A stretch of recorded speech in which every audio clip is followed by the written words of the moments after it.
Muthia thabarĩ ya president wa kerĩ wa bũrũri wa Kenya Daniel Toroitich arap Moi nĩ kinyire muthia thutha wa kũhurũkio gwake mũciĩ mwena wa Kabarak kaunti-inĩ ya Naikuru.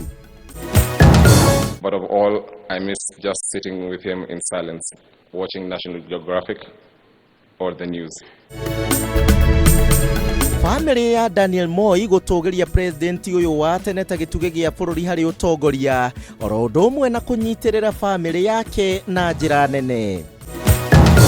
So mimi tu ni kusema hivi, kwa vile mzee alituchunga sisi, kwa vile mzee alichunga Kenya hii, kwa vile mzee alichunga sisi wote, pia sisi tunamwambia huyu, tunamwambia yeye kandu ya mke. Ama namna gani Warongai? Senator Gideon Moi nĩ acagũrĩtwo kuma kũrĩ family yake gwerera kuma kũrĩ ithe na kũmatongoria kĩũteti.